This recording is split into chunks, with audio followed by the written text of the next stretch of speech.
Yo, what up, Entertainment. First of all, very, very sad with a couple people that we have lost. And so first, I want to give a rest in power to Michelle Trachtenberg. And you may be asking who Michelle Trachtenberg is. And if you're not around my age, you may not know who she is. My age or younger, I guess. She was in some programs. I'll tell you where I know her from, but other places you might really know her from, depending on your age group. I'm going to go in order: Buffy the Vampire Slayer, which would have been the oldest on that, Gossip Girl, and then Harriet the Spy. So if you've seen any of those programs, you'd remember her from that. What I remember and love Michelle Trachtenberg from, I remember and love her from Eurotrip. Eurotrip is one of my favorite movies of all time. And all you road trip stands out there, I've got no time for this. We're not going to sit here and debate the merits of which movie is funnier between Road Trip and Eurotrip.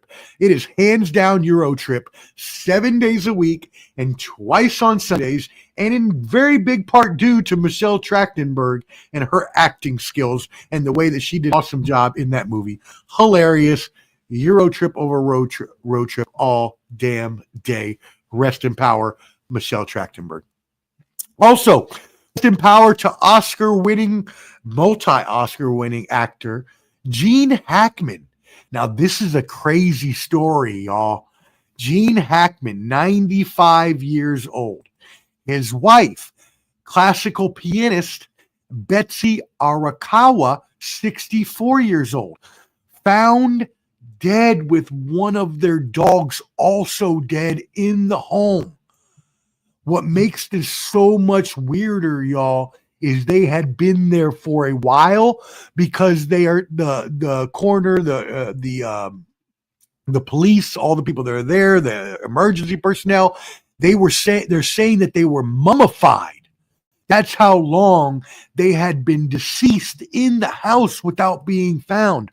So one of the house maintenance workers, there's apparently two of them. They don't usually ever go in the house, and they had noticed, I guess, that they had not seen them around for the past few weeks, is what they told authorities.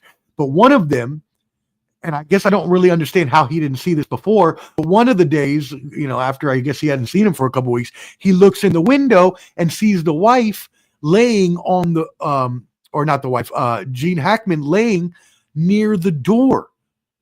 Obviously, passed away, dead.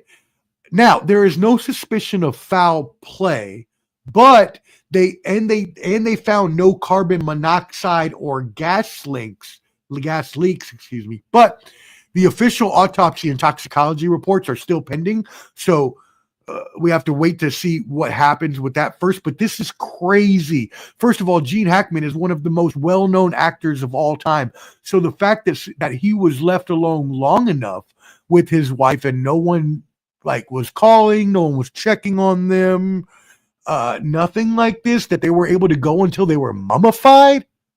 That's wild, for lack of a better word. I don't like using that word anymore because people use it too much now, but that's crazy. So rest in power to him and his wife. I can't imagine it sounds like a gas. I don't want to speculate, honestly, but I mean, it sounds like it has to be a gas leak. They would know if it was anything else, like intruder or anything like that. They would have found marks or break-ins or something, and there was nothing like that. So it's just very sad, very sad. So rest in power to those two. Gene Hackman was actually a former Marine, so shout out to my veteran, a former Marine. He joined at age 16, and he briefly studied journalism before pursuing acting in New York. His career spanned over 5 decades with more than 100 screen credits and 5 Oscar nominations, winning 2, one for The French Connection and one for Unforgiven.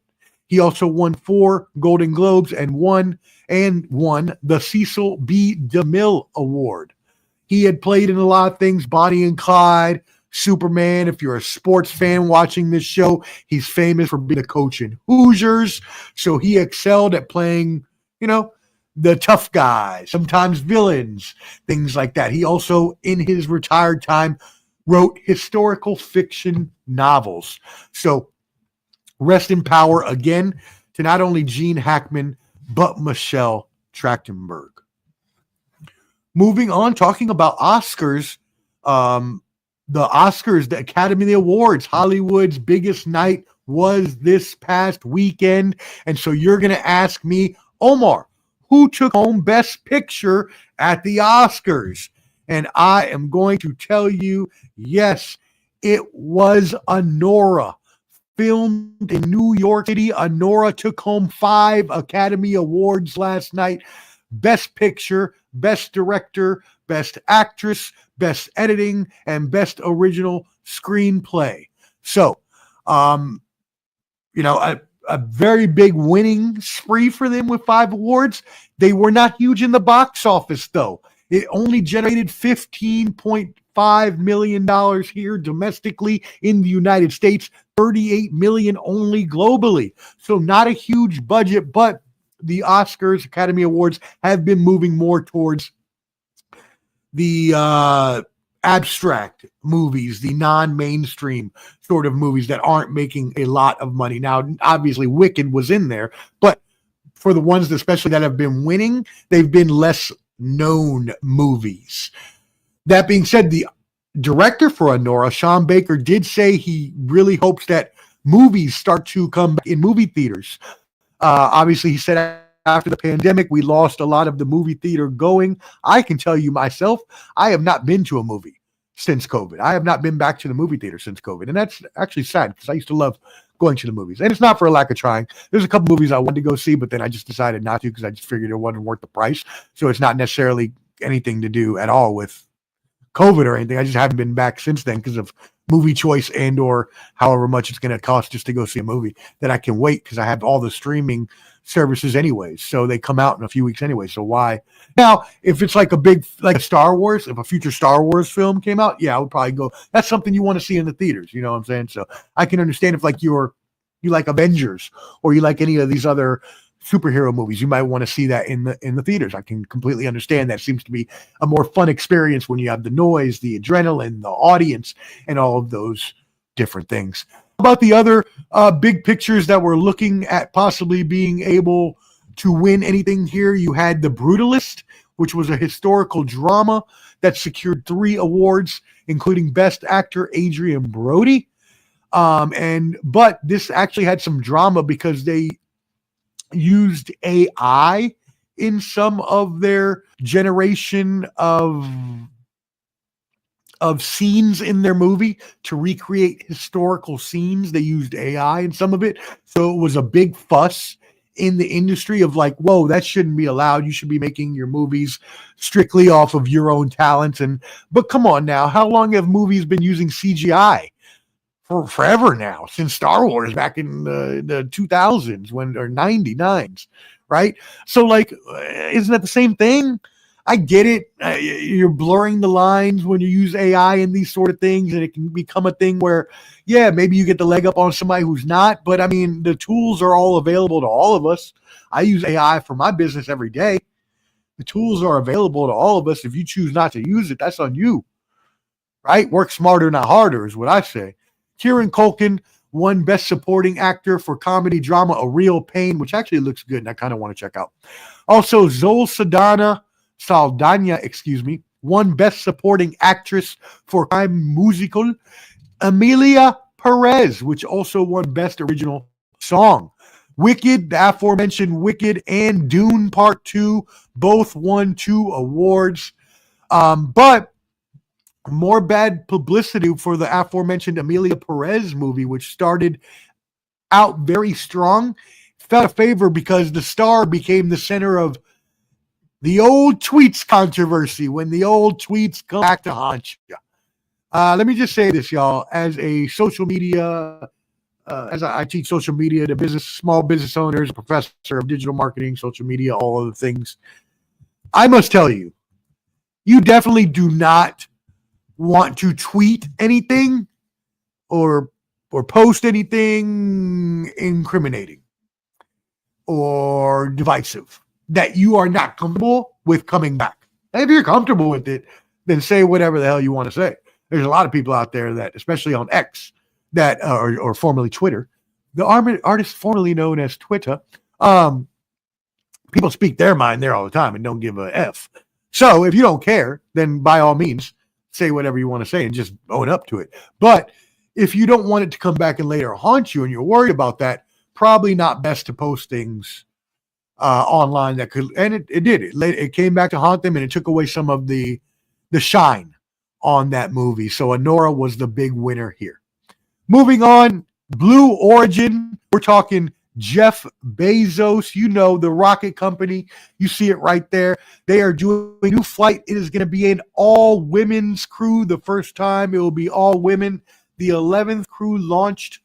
It will include singer Katy Perry, CBS anchor Gayle King, Jeff Bezos' fiance, Lauren Sanchez, obviously, only makes sense, Aisha Bowe, a NASA aerospace engineer, entrepreneur Amanda Wynn, and Amanda Wynn is a research scientist and civil rights activist, and Carrie Ann Flynn, who is a film producer. So that is going to be, this is where they take them about 10 minutes just beyond the Earth's atmosphere to be able to get out of, the atmosphere and see space for a few minutes, and then they come back down. So you'll remember this has been happening since, I think, right around COVID 2021. There is no price listed on the website, only saying that tourists that want to go must pay $150,000 deposit just to start the process. So, hey y'all, you want to blast off into space with Jeff Bezos in his phallic-shaped rocket? I'm trying to be non-profane on the show. Well, then you can for the low deposit of $150 grand. Low. That's low. That's a discount, baby. Okay, Jeff Bezos gonna take your money if you gonna take his dick. Take his flight. Maybe both.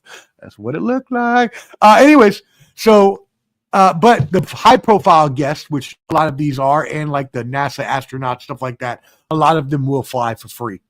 People kind of complain about this because of the fact that they think that the money can be used for much better things. If you know me, you obviously know I am always in that camp that we waste a lot of money and people waste a lot of money that can be used to help a lot of people in need. But also, that's not any of the people's faults that are taking the flight. That's Jeff Bezos' fault. So if you want to take it up with anybody, you take that up with Jeff Bezos and ask him to donate more to charity. Because that ain't Gayle King's fault for all y'all trolls on the internet trying to get on her saying she's wrong for taking the flight. If I got offered, I'd take it too. I don't think he should wisely use his money more to help out the community, but it also don't mean I'm going to miss out on a once-in-a-lifetime opportunity either. Anyways, to compete, Elon Musk, SpaceX, to compete with Elon Musk's SpaceX, Jeff Bezos' Blue Origin is going to lay off 10% of its workforce, almost 1,400 employees this month. So obviously with the Doge cutting, Elon and Jeff Bezos are both trying to do more cutting in their own businesses. One thing that Jeff Bezos is not cutting, Amazon has unveiled its new AI-powered update for Alexa. So even though it's not a streaming service, it is called Alexa Plus. For all you Alexa users out there, if you want to use it, again, an AI-powered updated Alexa called Alexa Plus, unveiled by Amazon. And update, we talked about this about a month ago, 2 months ago. Amazon was in, they had a disagreement with the Broccolis. And no, I did not make that name up. I promise you, the family's name is the Broccolis. I know I made a Clue joke last time, Mr. Mustard, but they are the main matriarch. What a great word for, great word, matriarch. Barbara Broccoli. There was a disagreement between them and Amazon for the famed James Bond franchise. Now they have finally come to a deal. Barbara Broccoli, along with her brother Michael Wilson, not Michael Broccoli, inherited control of the James Bond franchise from their father. The family maintained control over the intellectual property for more than 60 years, but under the new venture, creative control will be given over to MGM Studios, which Amazon acquired in 2022 for $8.5 billion, while the Broccoli family members, I just like saying that, will remain co-owners in the franchise. This is a boon for Amazon. There are 25 Bond films in total made so far that made a collective $6 billion at the domestic box office, not broccoli office. And they are coming at a time when they are starting to want to look into creating new James Bond movies and having a new James Bond. So we'll see what happens there. YouTube influencer Mr. Beast.